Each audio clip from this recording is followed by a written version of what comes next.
welcome to another episode of The Demon's Den. I'm your host Hex, and in this episode we'll discuss the weakest and stupidest way to gain an illusion of power. That's right, people who have made a deal with the devil himself. There's been more than a handful of people who have traded their eternal souls for some kind of a material object to gain power, fame, fortune, the opposite sex, and everything else in between. It's honestly the dumbest thing you can do if you think about it. If you're religious, then you should already know the devil is the king of all lies. No story with that red asshole has ever been, positive. He just lies to you, screws you over, and proclaims he's the shit. And for all those who have ever made some kind of a deal with, otherworldly being not of this plane, and lived to tell the tale, always regret what they have done. From musicians like Robert Johnson, Rihanna, to very close friends. You fuck around, and you find out. So let's get into it.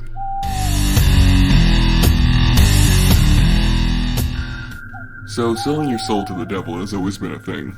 I'm not quite sure where it comes from, but it's always been around.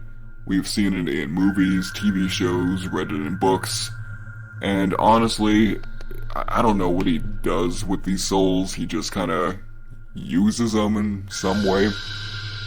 But it's the worst trade if you think about it. You're dead for longer than you are alive, so you get a quick bonus item now, and then you're foreverly screwed. It's really the worst trade ever.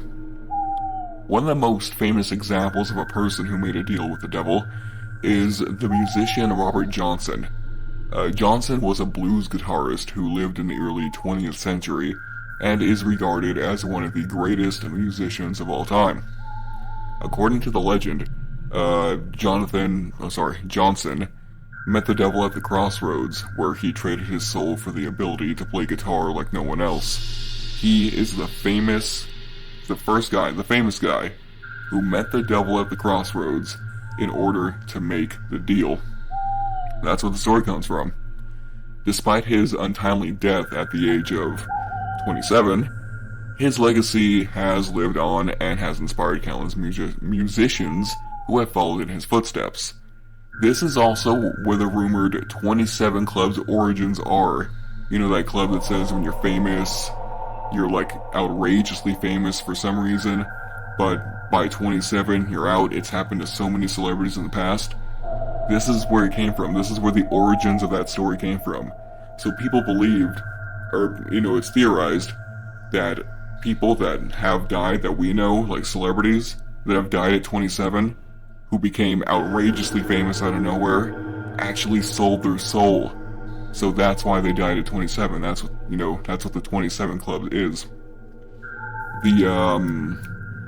That show Metalocalypse, they actually referenced this soul deal in that episode Blues Clock, where they didn't think that they were brutal enough, they didn't think they were sad enough, and they were just completely out of it.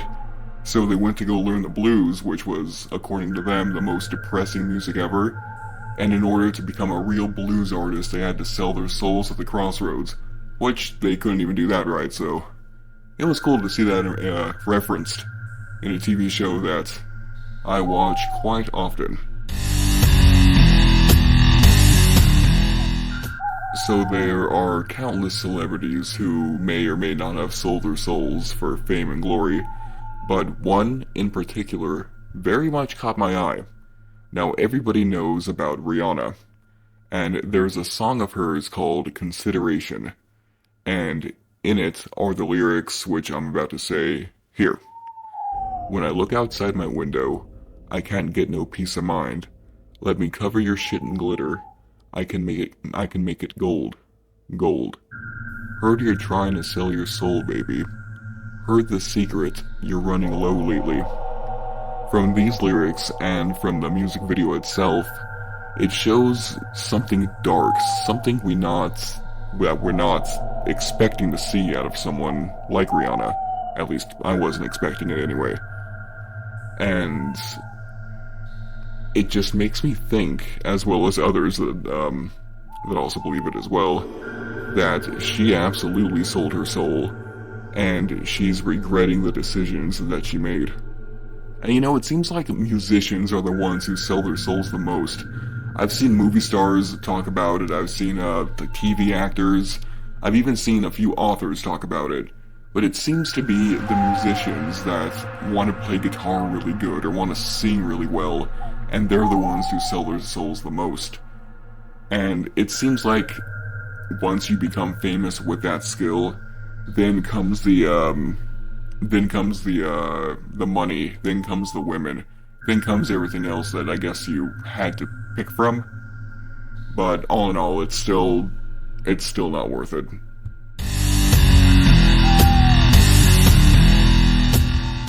Now, like I said, the selling of your soul has always been depicted in animation, in movies, TV shows, but the literary world has also had its fair share of famous figures who are said to have made deals with the devil. One of the most well-known is the classic play Faust, or Dr. Faustus, by Johann Wolfgang von Goethe. Very fancy name.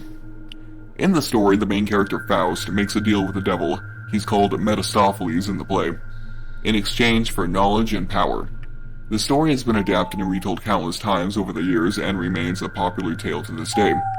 Now, like I said, it's all the TV shows and movies kind of took from this. Like, this is the original story where it came from. So, okay, remember growing up, we saw that movie, All Dogs Go to Heaven Too? That bulldog character, yeah, made a deal with the cat devil for his soul.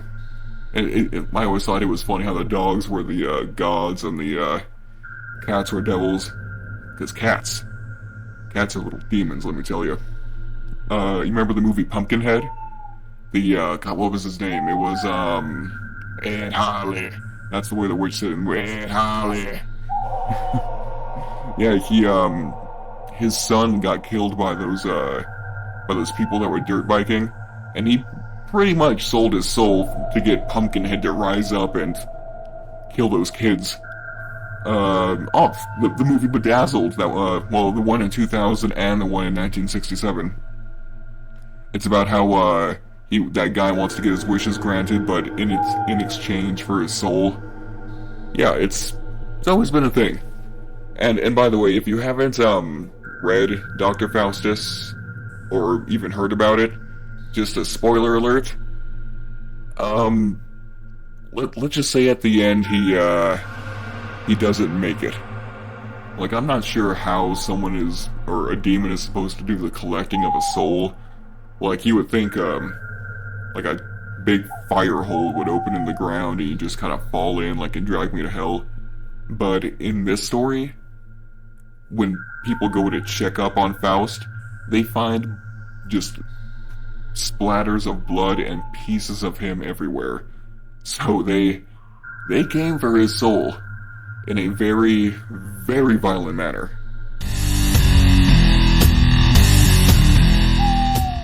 So there have always been people who have wanted to trade their souls for whatever, but there's one guy who, it seems like he wanted to talk to the devil to work with him.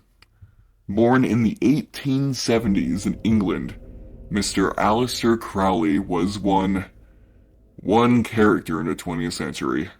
He was a poet, a journalist, philosopher, an alchemist, a spy, a magician, a self-affirmed drug fiend, and even a sex addict.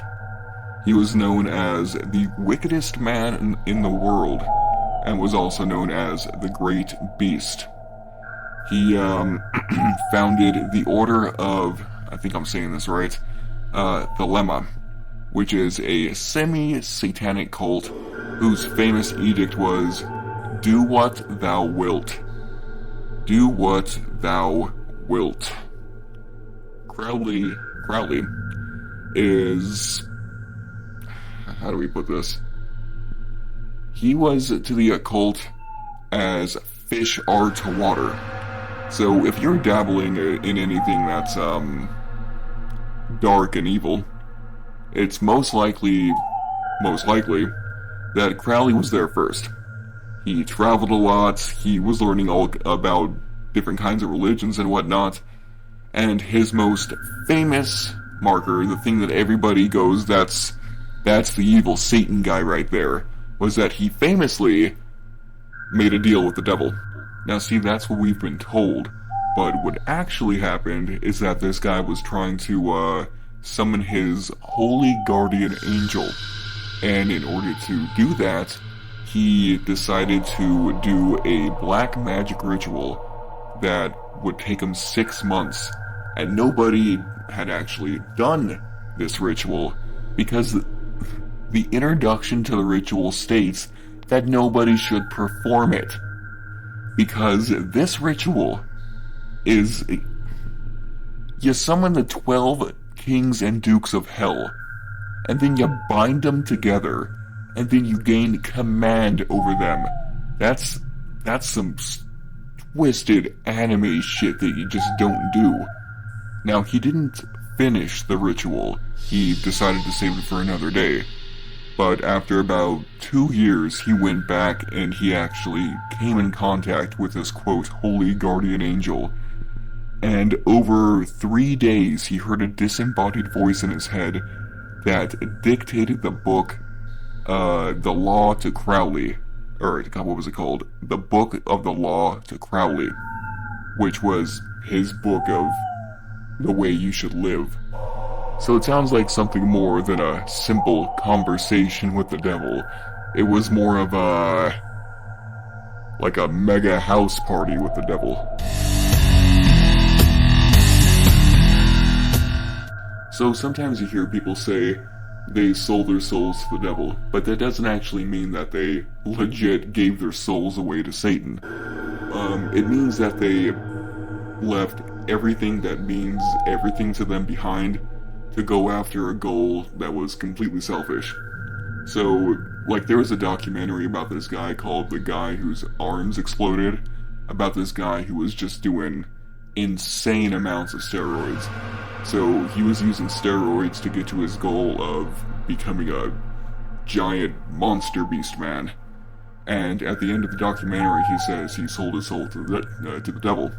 And it just means that he left everything that was him behind to go after this. So it's more of a metaphor. He metaphorically sold his soul. Thank you for joining us for another episode of The Demon's Den. Join us next week, where we will be discussing paganism and how your day is absolutely filled with pagan influences. So until next time, stay safe, lock your doors, and remember, a succubus is never, ever worth it.